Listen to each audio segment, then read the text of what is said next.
પદાર્થ શોધન. હું કોણ છું એ શોધવા માટે હું કોણ એનો જપ કરવાની કંઈ જરૂર નથી. બધી જ સાધનામાં મનને શાંત રાખવું એ સૌથી પહેલી શરત છે. જપ કરવા કરતાં મનના દ્રષ્ટાનો બ્રહ્મરૂપ અનુભવ લેતા રહેવો અને બ્રહ્મનો દ્રષ્ટા તરીકે અનુભવ લેવો. એથી મન એકદમ જ શાંત પ્રશાંત થઈ જાય છે. આત્મશોધન માટે પ્રાણાયામની પણ જરૂર નથી. અનાત્મ બુદ્ધિ હટાવવી એ રેચક પ્રાણાયામ અને સ્વરૂપમાં સ્થિતિ કરવી એ કુંભક પ્રાણાયામ છે. જ્ઞાન માર્ગે તપાસ કરવી તે ધ્યાન છે અને તેમાંથી જે નિષ્ક્રિય શાંત અને જ્ઞાનમય દશા જન્મે ને એ જ ખરું જ્ઞાન છે. હું એ ગુરુ મંત્ર છે. ઉપનિષદમાં કહ્યું છે કે ભગવાનનું પહેલું નામ હું હતું. ઓમ પણ પાછળથી થયેલ છે. હુંનો જપ બધા જ કરે છે. તેના તરફ ધ્યાન રાખવાથી, તેના તરફ લક્ષ્ય રાખવાથી ધ્યાન સારું થાય છે અને તેથી ધ્યાનનું ફળ પણ શ્રેષ્ઠપણે મળે છે. આત્મા એ જ ખરું આસન અને એ જ તો ખરો પુસ્તક. આત્મામાં નિષ્ઠા કરવી એ ખરું આસન છે. તે આસનમાં સ્થિર થવું જોઈએ. આસન વગર આત્મજ્ઞાન ન થાય એ વાત ખોટી છે. આત્માને આસનની જરૂર નથી. આત્મા એ જ તો ખરું પુસ્તક છે. એ પુસ્તકમાં તમે ગમે ત્યારે દ્રષ્ટિ કરી શકો છો. તે કોઈ લઈ જઈ શકે તેમ પણ નથી. જ્યારે જ્યારે ફુરસદ મળે ત્યારે આત્મા તરફ વળીએ એ જ ખરો સ્વાધ્યાય. બીજું જે કાંઈ પણ વાંચવું તે આત્મા તરફ વળવા માટે જ હોવું જોઈએ. પ્રમાતા અને તેનું અજ્ઞાન એ બંને ક્યાંથી આવ્યા? તો એનો ઉત્તર છે, એ પ્રશ્ન કોણે પૂછ્યો? કોણ પૂછે છે? હું. બસ, તો આ હુંની શોધ થવાથી બધા જ પ્રશ્નોના ખુલાસા થઈ જશે. તો આત્મા સ્વયં પ્રકાશ છે. એનો અર્થ વળી શું? સૂર્યએ જેમ અંધારું જોયું નથી ને એમ આત્માએ પણ અજ્ઞાન જોયું જ નથી. આત્મા અવૈધ્ય છે, છતાં આ પરોક્ષ અનુભવને યોગ્ય છે. બસ આ ગુણને જ સ્વપ્રકાશત્વ એમ કહે છે. આવો આજે આત્મા સાથે બે વાત કરીએ. એક, હે આત્મન, ઘોર ગંધાતા કાળા કાજળ જેવા વિરૂપ વિષ્ટાના પરમાણુને તું તિરસ્કારની નજરે નિહાળે છે. તે શું યોગ્ય છે? એ પરમાણુએ અનંત જીવોને વસ્ત્ર, પાત્ર, ઓસડ અને ઘર રૂપે બનીને સંયમ માર્ગમાં સહાય કરી છે. તે નિસ્વાર્થ ભાવે વળી કોનું હિત કર્યું છે એ વિચારને. બે, હે આત્મન, જડનો એક એક અણુ તને શિખામણ આપે છે. જરા કાન દઈને સાંભળતો. હે અનંત જ્ઞાન, આનંદ, સુખ અને વીર્યના સાગર જીવ, તું ખાન પાન માન અને સ્થાન માટે તરફડે છે, પણ મારી સામે જો. અનાદિકાળથી કોઈનીએ પરવા કર્યા વગર હું મારે સ્વરૂપે રહ્યો અને અનંતો કાળ રહીશ. ઓ ભાઈ, તું તારા સ્વરૂપમાં આવી જા, તો જ તારા ભિખારી વેડા મટશે. કેટલી સાચી વાત છે. પરમાત્મા જેવો જ પોતાનો આત્મા છે એમ માનીને પૂજન અને અર્ચનમાં પ્રવૃત્ત થવાથી પોતાના જ શુદ્ધાત્માની અનુભૂતિ કોને નથી થતી? એકવાર આપણે પ્રયત્ન તો કરી જોઈએ. જેના હૃદયનો ભાવ ઊંચો તે આત્મા ઊંચો, જેના હૃદયનો ભાવ ઉતરતો તે આત્મા તેટલો નીચો. આત્મા ઊંચો કે નીચો તે એના ભાવને આધારે હોય છે. ઉત્કૃષ્ટ ભાવ તો શ્રી અરિહંત પરમાત્માના આત્મદ્રવ્યમાં હોય એટલે જ તેઓ સૌથી ઊંચા કહ્યા છે. જેમ તારું જળ વડે જળને જ કાપે છે. પેલું તારું લાકડું હોય ને, જેની ઉપર આપણે બેસી જઈએ કે એને વળગી રહીએ તો એ જળ વડે જ જળને કાપે છે ને, એમ આરાધક ભાવ સંબંધ વડે ભવને જ કાપે છે. સંબંધનું બંધન તોડવું એટલે કોઈનો પણ એક જીવનો પણ ઇનકાર કરવો નહીં, પરંતુ તેની સાથેના હુંપણાના પરિણામરૂપ સંબંધને આત્મભાવના નિસ્વાર્થ સંબંધમાં પરિવર્તિત કરી દઈએ. એને કહેવાય કે સંબંધ સાથેના બંધન તોડી નાખ્યા છે. જેમ જેમ જીવોની સાથેનો આ રીતનો સંબંધ વધતો જાય ને, તેમ તેમ આત્મા સ્થૂલ સંબંધોના બંધનોમાંથી મુક્ત થતો જ જાય, મુક્ત થતો જ જાય છે. ભાવથી સંબંધ બાંધવાની જોરદાર ભાવનાનો ઉદય આત્માના ભવો પૂરા થઈ રહ્યા હોવાની જ તો નિશાની છે. જે પોતાના આત્માને જાણે છે તેને પરના આત્માને જાણવાની ચાવી પછી જડી જાય છે. આત્મા અને બીજો આત્મા એમ આત્મા આત્માને નજીક લાવવા રૂપ મહાકરુણાના આલંબને અને તેના પરમ પ્રભાવે જે ઉપકારો થતા હોય છે ને, તેમાં સર્વથા અકર્તૃત્વનો આરોપ કરવાની પાપોદયના કારણે જે અવળી મતિ જન્મી, તે મતિએ જ આપણને દેવગુરુના નિસીમ ઉપકારોમાં ઔપચારિકતાનો આરોપ કરવા તેમજ સ્વકર્તૃત્વ અભિમાનમાં મગ્ન રહેવા શીખવ્યું. બસ એ ઘડીથી જ સંઘનો પુણ્યોદય મંદ થવા લાગ્યો છે. જે આત્માને અવિનાશી, અજ અને અવ્યય જાણે ને, તેને એ જ્ઞાનના પરિણામે પછી અહંભાવ સ્ફૂરતો નથી. તેને હું કરતા, હા મેં જ કર્યું, હા અરે મને મારા કર્મનું ફળ મળ્યું એમ સ્ફૂરતું જ નથી. તે પોતાના મૂળ સ્વરૂપમાં જ નિમગ્ન રહે છે. પ્રિયના વિયોગનું નામ શોક છે અને આત્મા એ પ્રિયતમ છે. તેનો વિયોગ જ નથી, તેથી શોકનું અસ્તિત્વ જ મટી જાય છે. પ્રિયતમ આત્મા સ્વરૂપ તરીકે તો સૌમાં એક રસ છે. તેનો વિયોગ કોઈ શાસ્ત્રજ્ઞ પણ કરાવી શકતા નથી.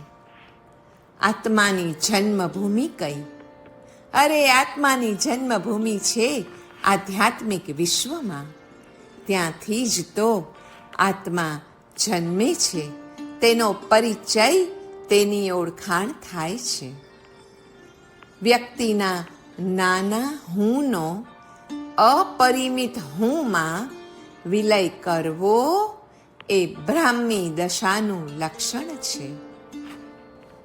સર્વ જીવો પ્રત્યે આત્મતુલ્ય ભાવ આપ્યા વિના, આત્મતુલ્ય સ્નેહના પરિણામ જગાડ્યા વિના અને મૈત્રિયાદી ભાવ લાવ્યા વિના હિતાશય કે સમતા કદાપી ન ટકે. વિરતિ પણ ન ફળે અને વિરતિ વિના તો આપણને જેમ ખબર છે તેમ જ્ઞાન વંધ્યા બને. પ્રત્યેક શરીરમાં રહેલ આત્મા સમાન છે એ રીતે જોવું. ચંચળતા ટાળીને સ્થિરતા લાવવા માટે કાલ ભેદે અભેદને જોવો.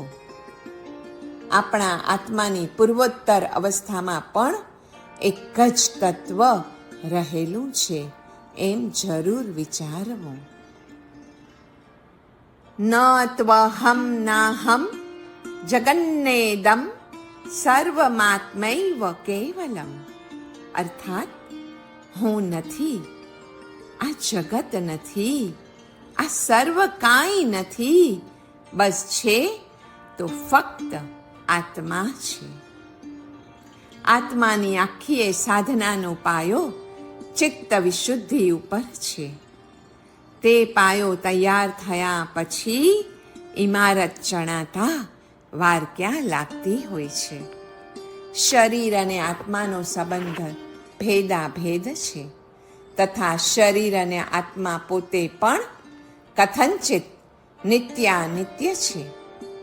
આત્માના ઉપયોગનું જડ સાથે પરિણમવું તે ભેદ અને તેનું સ્વરૂપમાં જ પરિણમવું કે સ્થિર થવું તે અભેદ છે. આત્મ સ્વરૂપમાં અભેદપણે એક રસ થઈને રહેવું તે સર્વજ્ઞની પરમ આજ્ઞા છે. નિર્વાણ પ્રાપ્તિ માટે આ જ છેવટની આજ્ઞા છે. સર્વજ્ઞનો નિશ્ચય છે કે આત્મ સ્વરૂપમાં સ્થિરતા કરવી અને એવો તો ઉપદેશ આપવો કે સર્વે જીવો આત્મ સ્વરૂપમાં જ સ્થિર થાઓ. તે સિવાયના જગતના સર્વ પદાર્થો અને સર્વ પર્યાયો તે સર્વ વિભાવ છે તથા આપણને આત્માથી છૂટા પાડનાર છે, આત્માથી દૂર લઈ જનાર છે. એ પછી આત્માનો વિચાર સુદ્ધા આવતો નથી, કારણ કે જગતના સર્વ પદાર્થો અને સર્વ પર્યાયો આપણને મેગ્નેટની જેમ ખેંચે છે. જેમ નદી સમુદ્રમાં ભળી જાય છે ને તેમ વ્યક્તિરૂપ આત્મા પરમાત્મામાં મળી જાય ત્યારે જ તે પૂર્ણતા પામે છે. આ સંસારે આત્મા અને જડ એમ બે વસ્તુઓ છે. તેમાં નિસાર જડ વસ્તુમાં આસક્તિ કરીએ ભાન ભૂલાય છે. ફક્ત ચૈતન્ય વસ્તુ જ સારભૂત છે. આપણે અત્યારે ઊંધું કરીએ છીએ. ચૈતન્યને આઘે ઠેલીએ છીએ અને જડ વસ્તુમાં જ દિવસ આખો પસાર કરીએ છીએ. સત્ય એ મન અને વાણીને અગોચર છે તથા આત્માની અંદર જેટલું છે તેથી પણ બહાર અધિક છે. આત્મા જ્યારે મનની પારના સ્થિર પ્રદેશમાં આવી પહોંચે છે ને ત્યારે પછી કાંઈ પણ ક્ષણિક નથી, પછી શાશ્વત લયમાં ભળી જવાય છે. બધું ક્ષણિક છે એવું કહેનાર કે એવું જાણનાર દ્રષ્ટા તો કોઈ શાશ્વત કે તટસ્થ હોવો જ જોઈએ. તે વગર બધું ક્ષણિક છે એવો અનુભવ કોણ કરશે? આત્માનો પ્રદેશ જો શાશ્વત છે તો પછી સંસાર ક્ષણિક છે. એની ચિંતા કરવીને એ પણ અજ્ઞાન છે. સંસાર એ મનનો તમાશો છે. મનુષ્ય જો મનની પાર આવેલા આત્માના પ્રદેશમાં રહેવાનો અભ્યાસ રાખે તો પછી તે સંસારની ક્ષણભંગુરતા આદિની ઉપર છલ્લી વાતોમાં રસ જ નહીં લે. યોગાભ્યાસથી મનની પાર રહી શોક અને મોહ એ બંનેને તજી શકાય એમ છે. આત્મમસ્તીની છોડો આગળ ક્ષણિકત્વની વાતો ફિક્કી અને ઉપર છલ્લી લાગે છે. આત્માનુભવ વખતે તો જગતની હયાતી જ હોતી નથી, પછી ક્ષણિકત્વ વળી ક્યાં? સંસારનું મૂળ જે આત્મા, તેનો જેને અખંડ સંયોગ રહેતો હોય તેને સંસાર પણ હંમેશા ઈશ્વરનો વિલાસ બને છે. વિશાળ હું એટલે હુંનું પણ મૂળ સ્વરૂપ અખંડ એક રસ સચ્ચિત આનંદ તત્વ પરમાત્મા છે. શરીર અને મન સાથે મૈત્રી રાખવા કરતાં આ સચ્ચિત અને આનંદ સાથે જ મૈત્રી રાખવાથી સમગ્ર વિશ્વ સાથે પછી રૂડી મૈત્રી સધાય છે. માનવમાં કેટલી તો મહાન શક્તિ છે. જે પડે તે શરીર અને મન ઉપરથી મારાપણું ઉઠાવી લે છે ને, તે જ પડે તે પરમાત્મા સાથે એકરૂપ થઈ રહે છે. આ ચમત્કાર નહીં તો બીજું શું? અંતરદ્રષ્ટિ મેળવવાનો સરળમાં સરળ નુસ્ખો એ પૂછવું છે કે હું કોણ છું? એ સવાલનો જે પણ જવાબ મળે ને, એ જવાબમાં વારંવાર સ્થિતિ કરવાનો અભ્યાસ જારી રાખજો. તારે તથા પવિત્ર કરે તે તીર્થ હોય છે. અને તીર્થયાત્રા એટલે પવિત્ર એવા આત્મામાં રહેલા પરમાત્માની યાત્રા. એ પાવન કરનાર છે અને ભવસાગરને પણ તારનાર છે. આત્માની મૂળભૂત 5 અભિપ્સા કઈ છે જાણો છો? હા, એ છે સત, ચિત, આનંદ, ઈશિત્વ અને વશિત્વ. હું કોણ? આત્મા. તે કેવો છે? તે અખંડ પૂર્ણ સત્ય શુદ્ધ નિત્ય સચ્ચિત આનંદ સ્વરૂપ છે. આત્માના એ ભાવ સાથે રોજે રોજ એકરૂપ થઈ જાઓ અને વિશ્વાસ રાખો કે સર્વથી શ્રેષ્ઠ તમારો આત્મા જ છે. આત્મશ્રદ્ધા એ જીવન વિકાસનું ગૂઢતમ રહસ્ય છે. આભૂષણો અને અલંકારો આત્મા વડે જ કિંમતી છે. સમતાવાળી બુદ્ધિ, શુદ્ધ સત્વ અને વિશુદ્ધ અંતઃકરણથી પણ જે અત્યંત પર છે, શ્રેષ્ઠ છે, સૂક્ષ્મ છે અને ભિન્ન પણ છે, તે આપણો આત્મા છે. હું એટલે શરીર નહીં, મન નહીં, ઇન્દ્રિયો પણ નહીં. એ બધાથી પર, બધાને જાણવા વાળો પણ બધાથી જુદો એવો આત્મા છે. આ જગતમાં જે પણ કાંઈ છે ને, બસ તે આ આત્મા જ છે. આ આત્મા જ કોઈ વખતે દેવ રૂપે, તો વળી કોઈક વખતે ગુરુ રૂપે, તો વળી કોઈક વખતે ધર્મ રૂપે સમુપસ્થિત થાય છે. તો દેવ, ગુરુ અને ધર્મની તત્વત્રયી પણ આપણા આત્મા જ છે.